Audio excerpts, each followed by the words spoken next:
We'll be focusing first on the Fintech segment before jumping into InsurTech, separated via a very short break. To kickstart this segment, we have a fireside chat on digital and open banking, and I would like to invite our speakers, Salim Danani, co-founder and CEO of BigPay, as well as Todd Schweitzer, co-founder and CEO of Brancas, up on stage. To moderate this segment, we have Kayvon Delda, Program Head for Plug and Play Fintech and InsurTech in Singapore. Can we give them a round of applause, please?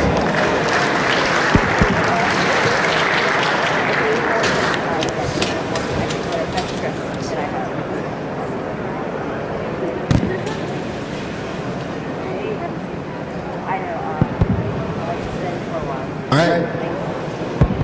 Thank you, Wayne, and thank you for Neil for being our opening keynote. It's a pleasure to have everyone in the audience here. Thank you for coming again. And I think it's funny that we just had a talk focused on the future is not digital, and then we're going a complete 180 to digital and open banking. Thank you to Todd and Salim for joining us on stage as well. Digital and open banking has been quite important for Plug and Play in the past. We've seen the movement across a lot of our offices in Europe and the US.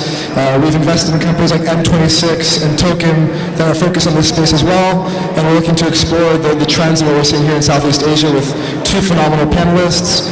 So without further ado, I'll let each of them introduce themselves, how their companies fit into the open banking space here in Southeast Asia, and why it's important for this region as well. Hi everyone. So BigPay, a digital bank in Southeast Asia. Our goal is to provide better banking across ASEAN. That's the key focus, and that ranges from your debit accounts to credit, and then also remittance.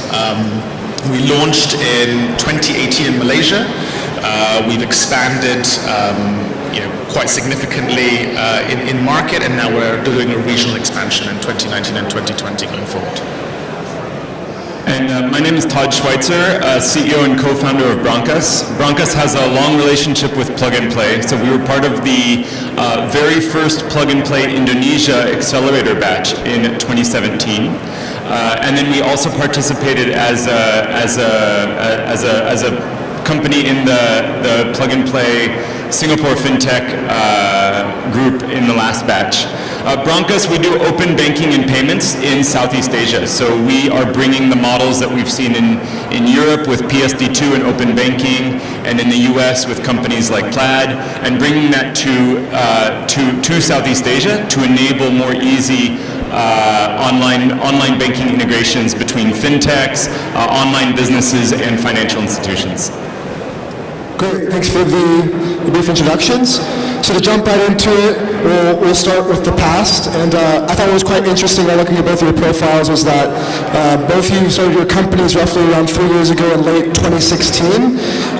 So just looking back at when the first companies first started, how do you feel like the reception towards digital and open banking has shifted or perhaps stayed the same from the inception of your companies to now? And what's interesting is you can maybe speak from more of the consumer perspective in the B2C, and then Todd as well from the corporate to corporate perspective. Yeah, sure. I mean, right. So we've seen some digital banks in Europe. I think that was the first. I was at the movement first started. Prepaid itself, and Revolut, Monzo, M26, all these guys. They all started on prepaid platforms, but prepaid was actually a bit older. And they kind of just turned a few things around. They added a sort code and account number in the UK. So we thought, wow, that's actually quite interesting. That could work in Southeast Asia. In fact, it probably worked better because the banks in Europe aren't that bad. The banks here are probably not as close as to what we see in Europe, for example, right? Like, dare I say Barclays, it's not great, but it's also not bad. Like, it gives me what I need. Now, we thought, okay, let's try and see how that will work in Asia. And to be honest, like, the reception was great. So when you ask me like what was it like and how I've seen it move, I think the movement has definitely started. I think we were one of the first movers in the market, and I'm not counting China Pay, Alipay, WeChat here, but fundamentally I think that movement is really picking up now. We're seeing the ecosystem develop, we're seeing partners develop, we're seeing the regulators develop their policies. I mean, the PSOA is just one great example in Singapore. Questionable, but one great example in Singapore. Yeah, I agree with you, Salim. I think it is still early days in Southeast Asia for fintech, but I think we are the beneficiaries of really fortunate timing, or we're totally brilliant and we spotted this, but I can't say the former. Yeah. What we've seen since 2016 up until now is really the infrastructure being laid for what is to be the future of fintech in Southeast Asia. So we've seen from the incumbent side, we've seen some of the first digital banks in Southeast Asia, of which BigPay is one. We've seen some of the first real payment rails that are kind of built for the future, also coming from central banks. And then we've seen some of the fintech startups or startups that entered into fintech really taking off. Of course, GrabPay and Gojek being the largest examples there. But really you're seeing a fintech ecosystem that is starting to emerge that basically didn't exist 3 years ago. And then from our side, what we're seeing that's particularly exciting is the very foundation of open banking and API-based financial services is starting to emerge. So just this week, actually, Thailand launched its first developer portal through Siam Commercial Bank. So if SCB guys are here, good job for being the first in Thailand. But we're seeing that in the Philippines. Indonesia now has 4 or 5 banks that have some version of a developer portal. Philippines, you have one. A second one's going to be launched too. Thailand, you have one. Singapore, you have several banks that now have some version of an API portal. Not full functionality yet, but what this enables, the API layer allows for the incumbent financial institutions to much more easily connect with fintech partners to enable things like payments, credit scoring, account aggregation, and value-added services for their customers. And that's really a must-have as you build a fintech ecosystem. So at least from our side, we're seeing that infrastructure being laid, and it's extremely exciting for the whole industry, from the technology companies, the startups, and the incumbent financial institutions. Got it. Thank you for that. And you guys briefly did touch on this, and I want to hear each of your perspectives, but there are models for each of your companies outside of Southeast Asia. So I'm interested in both of your perspectives on what you might be looking to bring in from those models from perhaps US or Europe, what you're trying to emulate or imitate, and then obviously Southeast Asia is a very unique, fragmented, highly growing market. So there are some unique characteristics about this region that need a more formalized and unique solution. So perhaps what you're looking to bring along, and then how you're looking to differentiate and deviate from that model as well.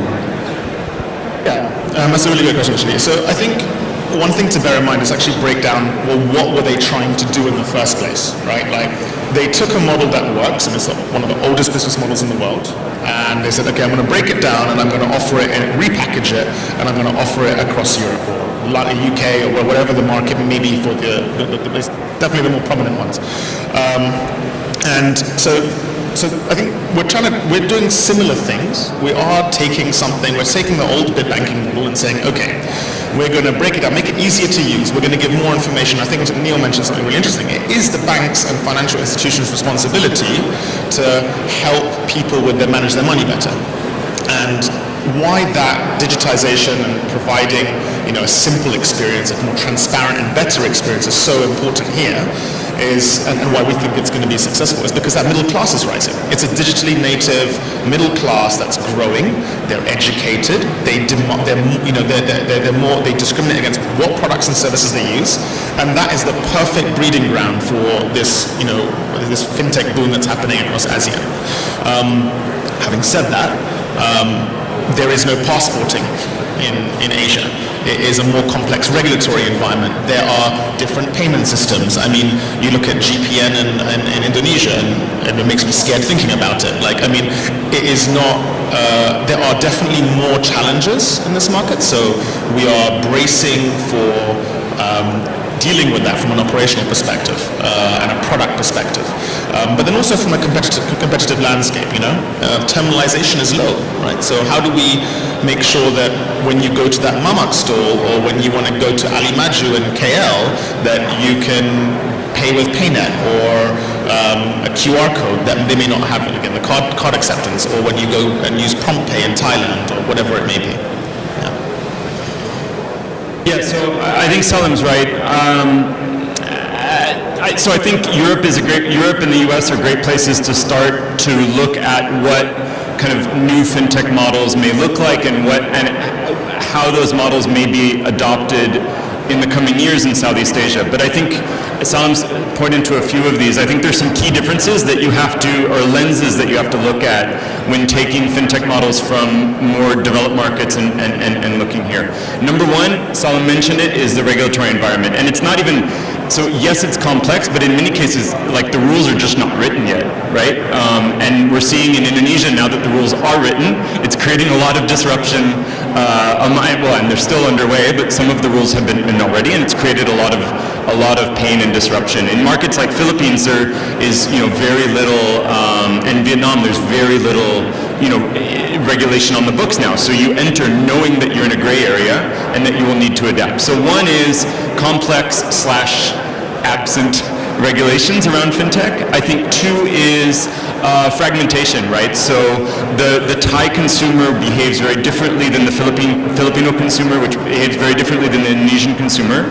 And so there is not a cookie cutter model. I mean, this is kind of an obvious point, but it's important to keep in mind that a consumer play or a SME play in one market in Southeast Asia will look very different from the other. The third is, I think we need to remember that in markets like Indonesia, Vietnam, Philippines, 70% of adults do not have a bank account. So these are people that are going to be entering the formal banking market or formal financial services market in the coming years, but the way that they interact with formal financial services may be different, right? And so I think it's important to remember that number one, there's still a large part of the population that is not accessing formal financial services, or the current services offered to them just don't meet their needs, right? So I think a fintech solution that you're bringing from the US or Europe needs to take into account the fact that there are large numbers of unbanked, that the regulatory environment is pretty messy, and will require kind of a much closer view, and that that consumer behavior kind of may vary quite differently from market to market. Thank you guys. So this next question is geared towards Salim. Big Pay has definitely become quite prevalent in the Malaysian market, but we're seeing the advent of other digital banking solutions, like the 8 new licenses given in Hong Kong, companies like Revolut that are expanding to Southeast Asia. Not to keep it so black and white, but do you think it's a good or bad thing with the developments that are happening, and how does this tie into the regional regulatory landscape as well? I think it's a great thing, right? There's 700 million people in this market. I'm not sure I know any banks that have 700 million people as their customers. I mean, actually, when it comes down to, I think one of the biggest challenges is not necessarily going to be competition for fintechs in ASEAN or in APAC. It's largely going to be awareness. As you said, 70% of people don't have bank accounts in certain countries. Even larger portion, it doesn't have credit scores, doesn't have access to, it doesn't mean, just because you have a debit card doesn't mean you're banked, right? I mean, yes, fine, technically you're banked, but it's a really shit banking product. Like, you need to have, good banking. So there's a large portion of underbanked in these markets. There's 42 million debit cards in Malaysia. I guarantee you, half of them belong to, most of them belong to half the people there. I mean, it's not necessarily the banking that's needed. So awareness of other fintechs, other players coming into the market is a great thing. We see it as building awareness. There's a big enough market for everyone. I think that they'll have to adapt. I think you mentioned your last point 3, as you said, Nato, is that the regulators are very different. The FCA, the ECB, or the EBA are very different in their approach. Yes, some of the frameworks have been used by the regulators here, but there are some that are more prescriptive, there are some that are not. You stop screening, like certain fintechs have done, of your PEP and sanctions. It's not going to be a slap on the wrist and an audit. It's probably going to be a bit more than that. And these are the things that need to be considered as any fintech expands across these markets. In general, a good development that's happening. In general, a good development, yeah. And Todd, I mean, as you mentioned at the very beginning, we have a very deep relationship, not only as an investor, but on the corporate innovation side with working with Broncos, and that's something we're definitely looking to develop as Southeast Asian financial services become more and more digital. you have a unique case where you have clients and work in several different markets in Southeast Asia. From the corporate innovation landscape and how the corporates are working with startups, what do you feel are maybe some exemplary models or some challenges you've been facing, either in specific markets or the region as a whole? Yeah. So, yeah, in terms of corporate innovation, so number one, I think there is banks and insurers in Southeast Asia seem to be paying very close attention to the startup landscape, and the size of the plug-and-play event is a testament to that, right? I mean, this event exists because there is a demand for corporate innovation teams to meet the interesting startups in their sector and kind of brainstorm about possibilities, see if they can work together. So I think this event itself is a testament to the fact that banks and insurers in particular, I think this is the idea of kind of partnerships with external players, whether those are startups or technology companies or maybe even some sort of co-creation between two FIs, is something that's really emerged in the last few years. From the Branca's perspective, I think where we have found a lot of traction, and with some partners actually who are in this room, is working with the Singapore headquarters team to think about what a Indonesia solution might look like or a Philippine solution might look like, because often the regional corporate innovation head sitting in Singapore may have the mandate to look at innovation in their bigger markets in ASEAN. They may have a budget to innovate, they may have teams that they can deploy, but what they need is a partner that's actually on the ground, that's seen sort of the bottom-up view of what an innovative product or partnership may look like. So I think that's a really great model. Working with the Singapore regional teams to think about what does a product roadmap look like across ASEAN, and then finding a local partner in those first one or two partners that can help pilot it. Thank you. And then one more individual question for each of you. So something I've been really interested in asking Salam. It's no surprise that Tony's all about big pay. We rocked the stage of Money 2020, which unfortunately I couldn't see, but I've heard great things about that talk. And AirAsia is one of your main investors.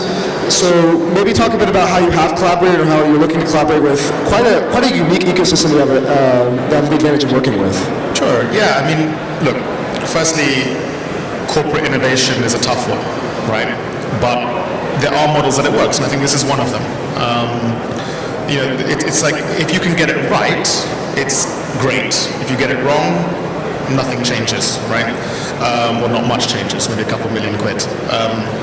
But AirAsia, this is actually quite good. So I think the way they approach corporate innovation has been very hands-off. It's been, really treating it like a startup, which is extremely valuable, right?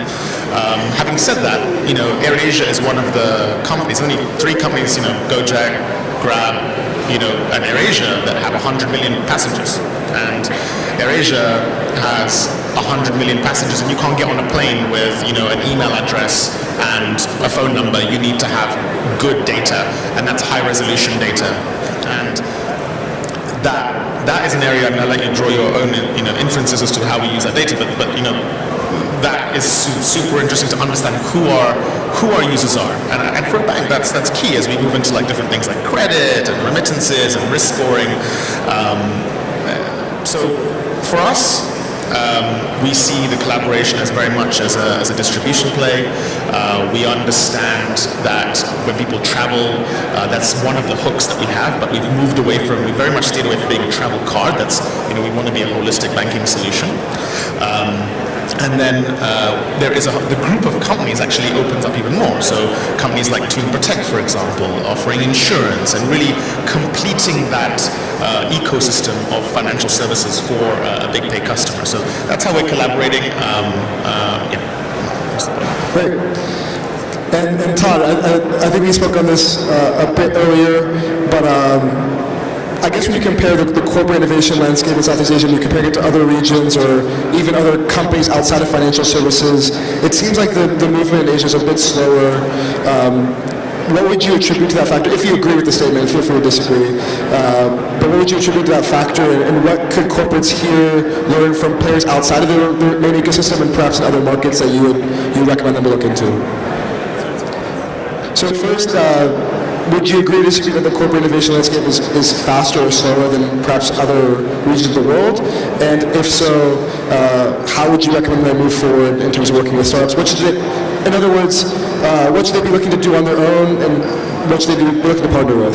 Got it. Yeah, I mean, so the build versus buy question is difficult for any corporate, right? Every large corporation, and particularly multinationals, will have someone in the organization that says, no, we can do this, right? Or we already have a roadmap, we're already doing this. And I find this particularly the case with API development inside banks. So because the API platforms within banks, in most banks, it's not clearly defined. So the CIO's team, is like, no, that's part of our IT roadmap. There's probably a digital products team that says the API roadmap is their responsibility. There may be the transaction banking team may say it's part of theirs. If there's a corporate innovation team, they might be working on like an API-based product strategy. So we see this a lot in banks where there is a desire to partner with external, with startups or with technology companies, but the challenge is aligning the internal teams who are already planning to roll out something like that. So, I mean, that's something we can help with, but that's really, I guess, what I would encourage the corporate innovation teams that are here today is, make sure that you're ready to clearly define where you think a new product or new initiative that startups should be supporting, and then make sure that you have coverage within the organization so that you don't go 3 months in and are then blocked internally. Right? Got it, thank you. And we're coming down to our final question, and I want to give you guys the opportunity to leave any final thoughts with the audience that we have here today, and as well as perhaps if you're looking 5 years into the future, I guess, what is the paradigm of the company that you want to build? Like, where do you want to be, perhaps as a starting note, but anything you'd like to leave the audience with as a final note on either the companies or the journey in digital and open banking in Asia? Sure, that's a big question.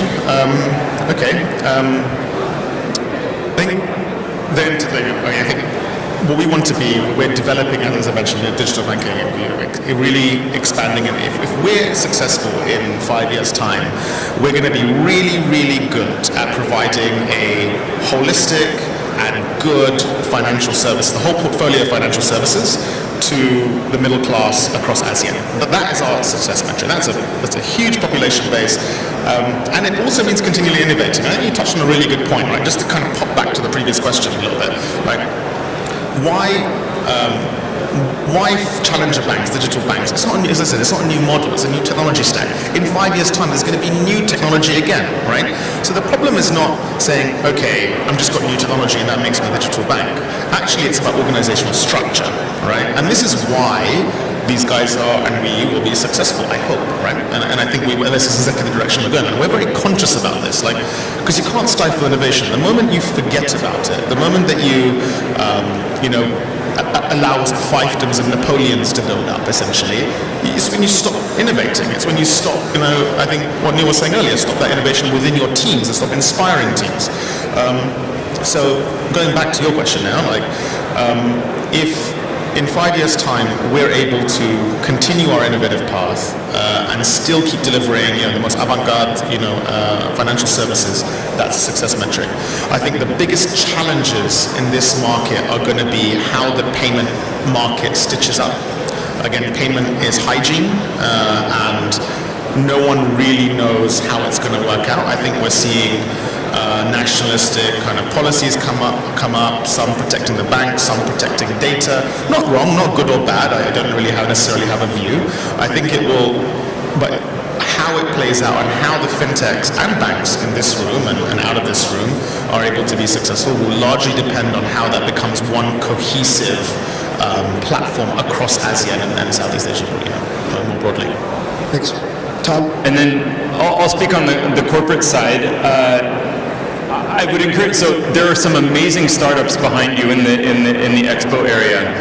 I would encourage for the team, the corporate innovation teams here, to start even if there is a challenge internally and you don't have the right org structure and you don't think you can get necessarily all the buy-in all at once internally, you can start very, very, very small with a tiny 4-week proof of concept or pilot, or maybe you just test it internally with your employees as kind of dog fooding the product, if you know that.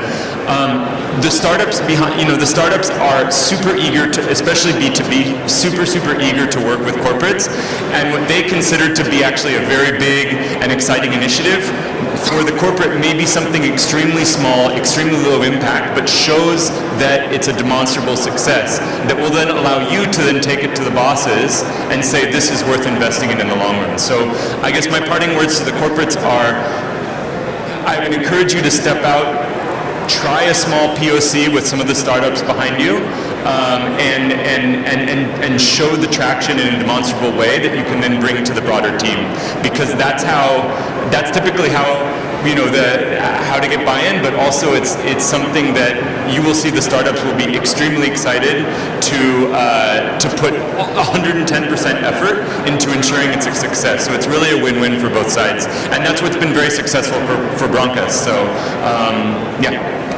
All right. Well, Todd and Salam, thank you so much for your time and for joining us at our very first APAC Regional Summit. With that, we're going to go into the FinTech pitching portion, but audience, please give a very warm round of applause for our panelists, and thank you for your time.